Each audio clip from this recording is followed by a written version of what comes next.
earliest flag that we can document in the collection is this 4-5-4 pattern of the 13 stars. As I said earlier, these 13-star flag has an interesting history. We believe in our country as a constellation of stars, which is what we call the Betsy Ross model. But in fact, most historians will tell you this is the pattern, the star pattern that was used and made during the Revolution and the period after. And here's the beginning, the march to 50 states that we have today. This is one of the early flags. It's 16 stars, but it's the great luminary pattern.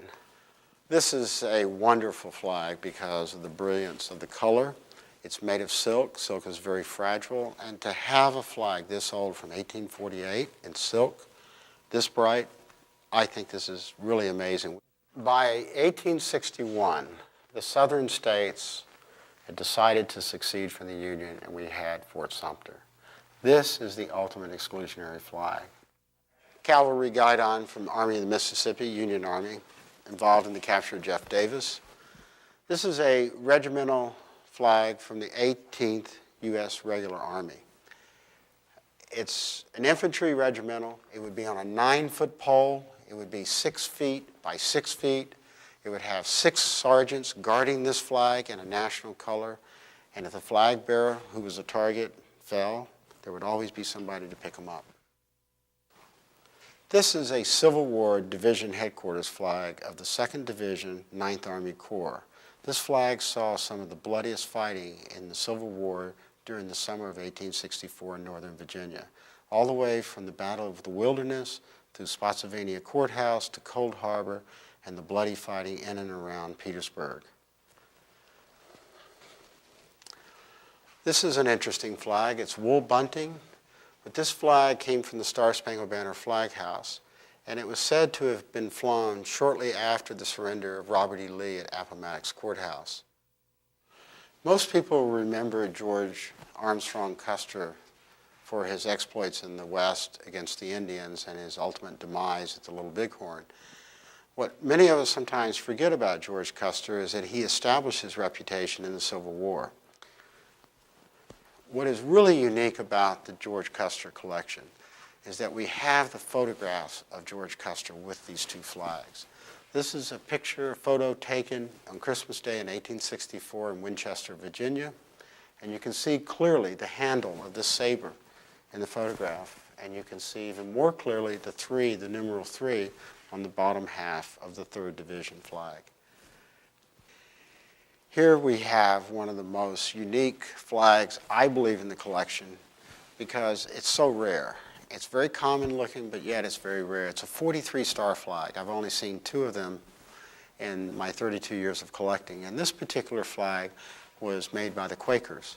And here we have a good example of the 46-star flag, the 47-star flag, and we all know the 48-star flag with the horizontal block of stars. However, what we don't know, in the very beginning of the 48-star flag, the U.S. flag had the alternating, offsetting rows of the stars. This is an early 48-star flag, very rare, from 1912. It was later standardized to the block printing. This particular flag is interesting because it was the last 48-star flag to fly over the U.S. Capitol. It was given to the Star-Spangled Banner Flag House in 1959. This is an interesting flag. It's a 48-star flag. Most people, when they see this design, don't realize what they're looking at. This is the first peace flag, 1912. It gives you an idea that nothing's new in the world today. If we're thinking of it today, someone else probably thought about it long before us. This is one of the more beautiful flags in the collection. This is a World War I period U.S. regimental color. If we remember from the Civil War period, the regimental colors for the infantry were much bigger, 6 by 6. This flag has been reduced in size to make it more manageable and more ceremonial. But also what's interesting is that it has embroidered the eagle, the Great Seal of the United States, whereas in the Civil War period, though it was a regulation that it had to be embroidered, they didn't do that because they had too much to do at that time.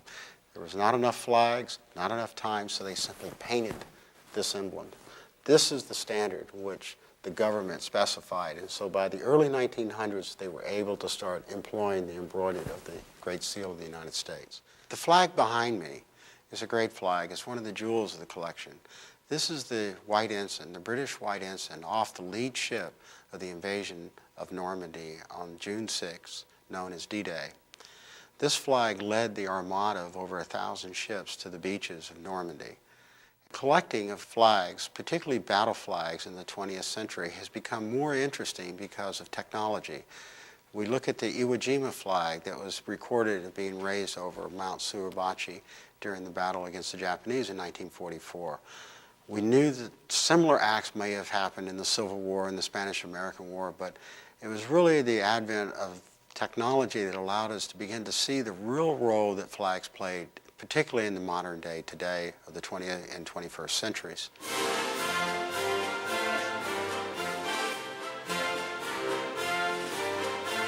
As the Republican platform says, the welfare of the farmer is vital to that of the whole country. I shall not seek, and I will not accept, the nomination of my party for another term as your president. I believe it incumbent upon the next president of the United States to get this country moving again. So first of all, let me assert my firm belief that the only thing we have to fear is